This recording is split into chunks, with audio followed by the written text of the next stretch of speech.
Vous les regardez. Ils sont magnifiques.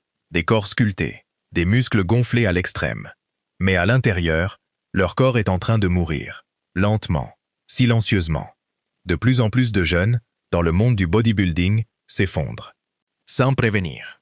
Plus que jamais auparavant. L'influenceur populaire Justin Vicky est mort. Il s'est brisé la nuque lors d'une simple visite à la salle de sport, le 15 juillet. Un jour ordinaire. Devenu une tragédie. C'est exactement ça, le problème du bodybuilding. On a l'air incroyable, à l'extérieur. Une forme parfaite. Un physique de dieu grec. Mais à l'intérieur, tout s'écroule. Le cœur, les organes, le corps tout entier, sacrifié pour une image. Dans cette quête de la forme physique ultime, certains parcours s'achèvent en triomphe. D'autres, en tragédie.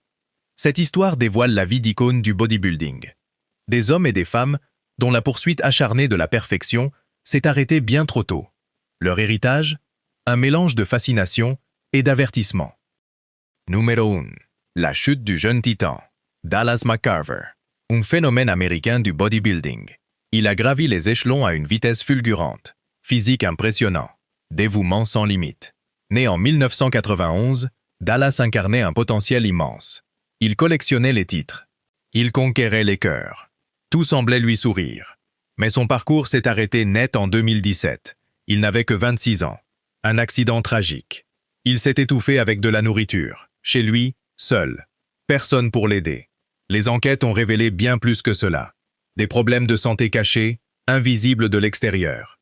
Un cœur et une thyroïde fragilisés depuis longtemps par les excès du sport. La communauté du bodybuilding a été bouleversée.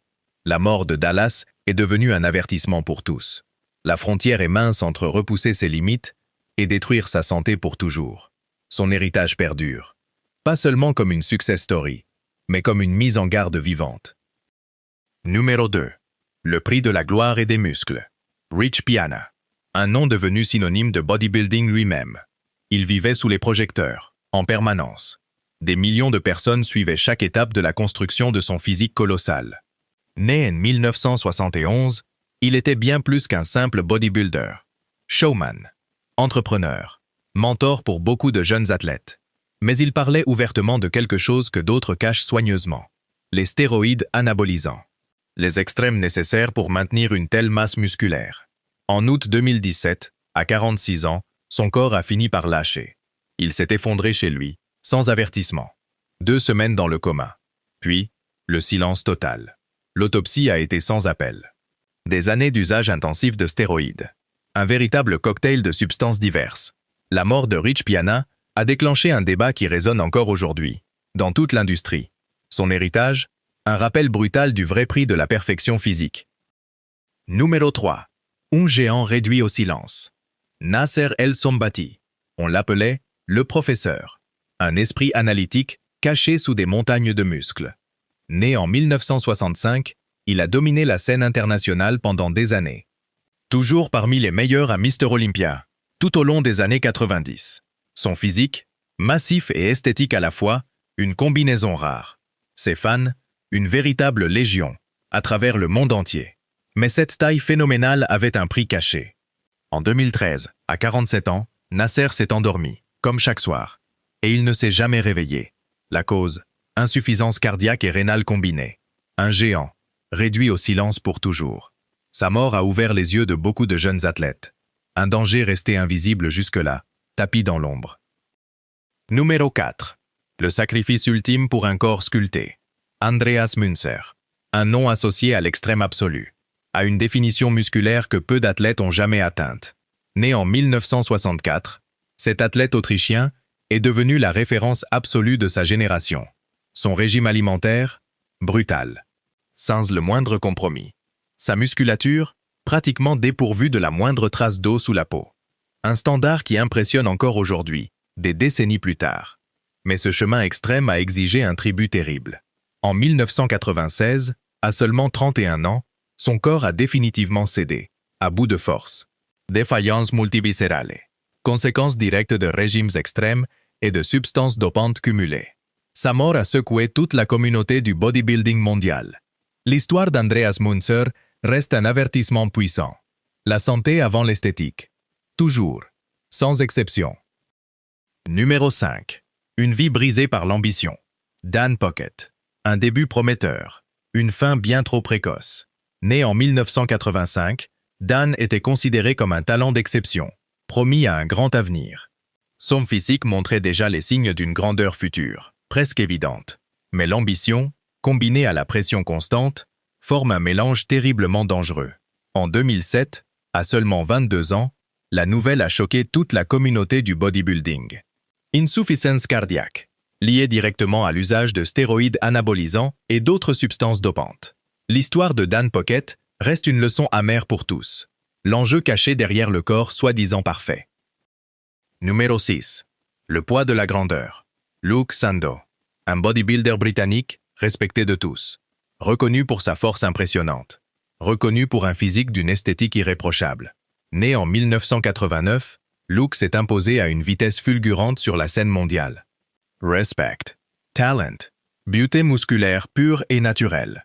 Son ascension était météorique, presque trop rapide. Mais derrière le succès affiché se cachait une pression immense, invisible aux yeux de tous. Des attentes qu'il s'imposait lui-même, sans relâche. Des attentes de toute une communauté, impitoyables parfois.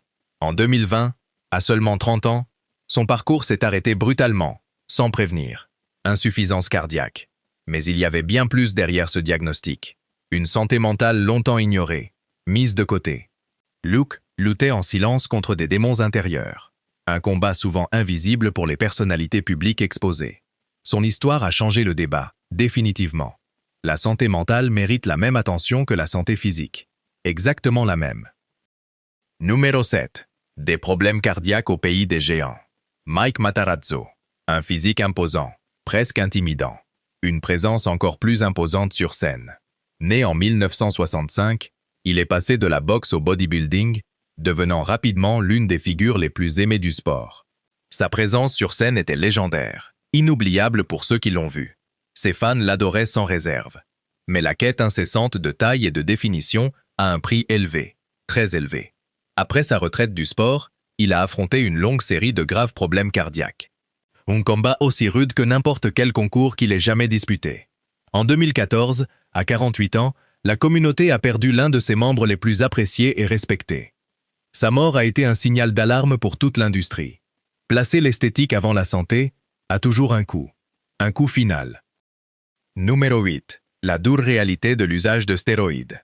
Derek Anthony. Un homme qui ne se taisait jamais. Frank. Direct. Ouvertement controversé. Né en 1977, Derek parlait sans détour de ce que beaucoup préfèrent cacher. L'abus des stéroïdes anabolisants. Les conséquences réelles sur la santé. Sans filtre, sans excuse. Cette honnêteté brutale le rendait unique dans un milieu plein de secrets bien gardés. Mais en 2013, à 36 ans, son histoire s'est achevée définitivement. Insuffisance hépatique. Conséquence directe d'années de consommation intensive de stéroïdes. Sa mort reste un rappel douloureux pour toute l'industrie. Le côté sombre des substances dopantes, rarement montré. Son héritage, profondément ambivalent. Une contribution réelle au sport et une mise en garde vivante en même temps. Numéro 9. Le grand cœur qui a lâché. Greg Kovacs. Un colosse canadien, unique en son genre. Connu pour une taille sans précédent dans le sport. Une force sans précédent également. Né en 1968, Kovacs dominait littéralement la compétition. Au sens propre et au sens figuré. Un géant doux, en dehors de la salle de sport. Un véritable titan, une fois sur scène. Mais cette taille même, ce gigantisme, a fini par lui coûter cher. En 2013, à seulement 44 ans, la nouvelle a choqué toute la communauté mondiale. Insuffisance cardiaque, brutale et soudaine. La mort de Kovacs a été un rappel amer pour tous les athlètes. Les limites du corps humain existent bel et bien, même pour les géants les plus impressionnants. Numéro 10. Le coût extrême de la compétition. Mohamed Benaziza.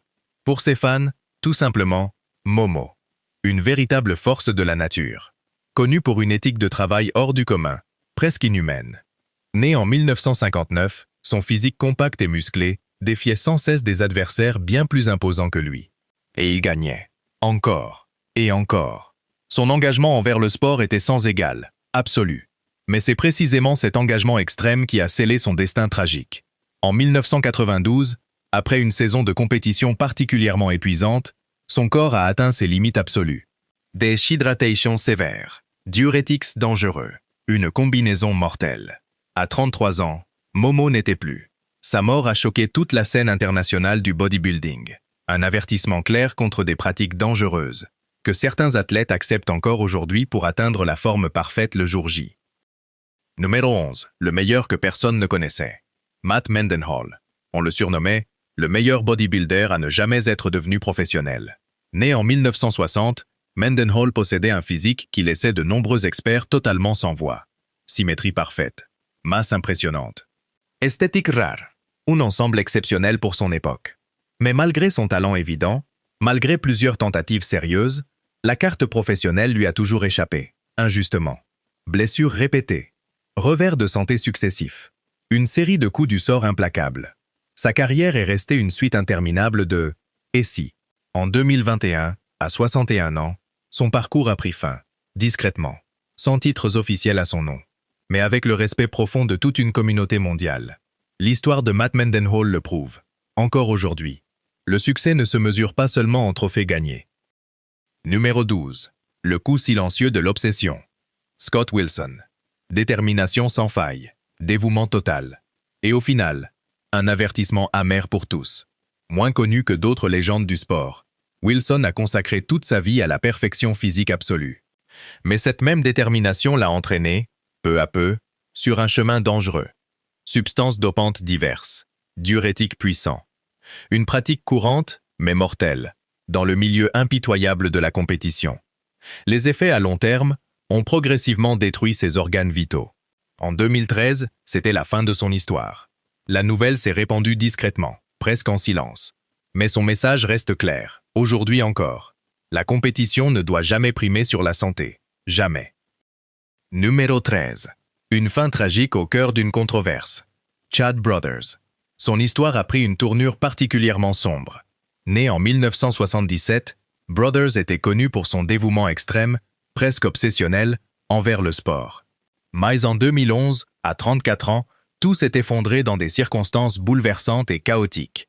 Une altercation violente, une intervention policière avec taser électrique. Les gros titres, à l'époque, étaient glaçants. Les rapports ultérieurs ont finalement révélé la cause profonde. Une intoxication aiguë par un cocktail de substances multiples, dont des stéroïdes anabolisants. La mort de Chad Brothers reste une mise en garde particulièrement sombre. Les dangers, à la fois psychologiques et physiques, de l'abus de stéroïdes. Les deux comptent, autant l'un que l'autre. Les deux peuvent tuer. Numéro 14. Un cœur arrêté trop tôt. Anthony D'Orazio. Un engagement inébranlable, sans jamais faiblir. Une véritable passion pour le sport, depuis toujours. Né en 1966, D'Orazio avait devant lui une carrière prometteuse et pleine d'avenir. Mais la course sans fin vers toujours plus de perfection a fini par avoir un prix terrible.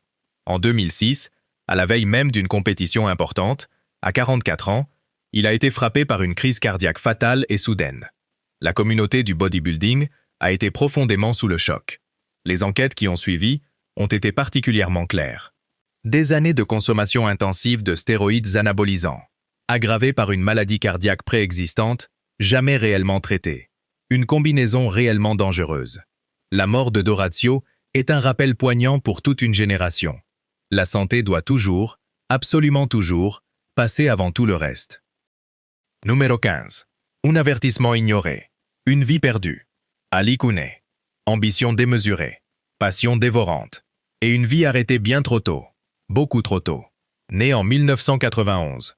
Couney s'était consacré au bodybuilding dès son plus jeune âge, avec une ferveur totale. Malgré son engagement absolu et son physique réellement impressionnant, son parcours a été marqué par des avertissements médicaux tragiquement ignorés. Des médecins l'avaient prévenu à plusieurs reprises, sur la pression extrême exercée sur son corps encore jeune, sur les risques sérieux de son entraînement intensif, de son usage constant de substances dopantes. En 2013, à seulement 22 ans, son cœur n'a finalement plus tenu. Insuffisance cardiaque brutale, complications fatales et rapides, la fin d'une vie à peine commencée. La mort de Couney est un avertissement sérieux pour tous les jeunes athlètes. Écoutez votre corps, toujours.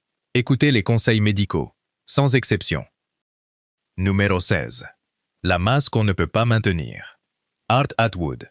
Son nom rimait avec masse pure, incomparable, avec un dévouement sans faille, presque total. Né en 1973, Atwood a gravi les échelons du bodybuilding professionnel grâce à une taille et une force véritablement impressionnantes. Un favori absolu des fans du monde entier, un symbole vivant des limites de la masse musculaire humaine. Mais cette même caractéristique, cette même obsession, a fini par causer sa perte définitive. Sa quête incessante de taille, combinée à l'usage prolongé de substances dopantes, a mis une pression énorme sur l'ensemble de son corps. Surtout sur son cœur, déjà fragilisé. En 2011, à 38 ans à peine, c'était déjà la fin de son histoire. Complications cardiaques graves. La mort d'Atwood est un exemple tragique et parlant. Le prix réel d'une taille surhumaine, jamais vraiment révélé au public. Numéro 17. Un titan européen s'effondre. Ed Van Amsterdam. Un titan européen incontesté du bodybuilding mondial. Symbole de force pure. Symbole d'une ambition sans aucune limite. Né en 1966, Van Amsterdam s'est imposé rapidement sur la scène internationale du sport. Une taille impressionnante. Une symétrie quasiment parfaite. Le respect unanime de tous, compétiteurs comme fans. Discipliné à l'extrême, rigoureux en toutes choses. Un véritable champion, pas seulement en compétition officielle, mais aussi dans le cœur de tous ses fans à travers le monde. Mais la pression constante de maintenir cette forme exceptionnelle l'a peu à peu poussé vers des substances dopantes toujours plus fortes. En 2014, à 48 ans, le choc a frappé de plein fouet le monde entier du bodybuilding. Insuffisance cardiaque soudaine et brutale. La mort de Van Amsterdam est un avertissement puissant pour tous. La ligne est extrêmement mince entre l'excellence physique et l'autodestruction complète. Numéro 18. Le géant non conventionnel. Trevor Smith. Un homme d'innovation permanente. Un véritable géant de taille et de vision. Né en 1964, Smith était bien plus qu'un simple bodybuilder parmi d'autres. Il expérimentait sans cesse, cherchant toujours mieux. L'entraînement, réinventé. L'alimentation, repensée entièrement. Ses méthodes étaient largement en avance sur leur temps, révolutionnaires même. Elles ont inspiré toute une génération d'athlètes après lui. Mais cette masse extrême, cette quête permanente, avait un prix caché, terrible. En 2004, à 40 ans seulement, la vie de Trevor Smith s'est arrêtée net, à cause d'une insuffisance cardiaque soudaine. Une vérité brutale, difficile à accepter. Masse musculaire extrême et rarement durable dans le temps. Sa mort a déclenché un débat particulièrement important dans toute l'industrie, sur la santé véritable des athlètes, sur l'équilibre nécessaire, sur le véritable coût, souvent caché, de la progression physique extrême. Numéro 19. Un silence soudain. Terry Harris. Une figure profondément respectée au sein du National Physique Committee. Compétitrice accomplie. Juge reconnu. Mentor dévoué pour beaucoup de jeunes athlètes. Sa passion pour le sport était absolument incontestable, visible en toute occasion. Son intégrité, un véritable exemple pour beaucoup, dans et hors compétition.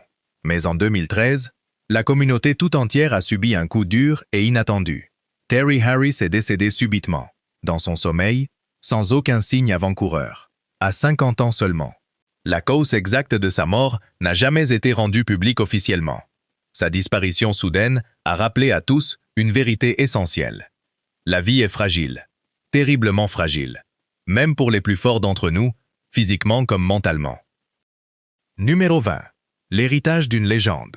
Sonny Schmidt, originaire des Samoa, loin des projecteurs habituels. Un nom qui a néanmoins marqué durablement l'histoire du bodybuilding. Pas seulement grâce à ses succès sur scène, mais aussi par sa grâce naturelle. Par son humilité rare dans ce milieu. Né en 1953, Schmidt a accumulé au fil des années de nombreuses distinctions prestigieuses. Le sommet de sa carrière, premier champion Mr. Olympia Masters de toute l'histoire du sport. Son physique, alliant symétrie, taille et esthétique parfaite, a établi une référence pour des générations entières de bodybuilders. Mais Sonny était bien plus que son simple corps sculpté. Chaleureux avec tous. Un mentor généreux pour les jeunes athlètes en devenir. Le véritable esprit du sport, incarné jusqu'au bout. En 2004, à 51 ans, le monde du bodybuilding a perdu cette légende incontestée. La cause? Un cancer impitoyable, sans lien direct avec sa pratique du sport, mais un déclencheur important pour des questions essentielles, encore débattues aujourd'hui. Sur la santé globale des athlètes, sur leur bien-être, trop souvent négligé. L'héritage de Sonny Schmidt perdure, année après année.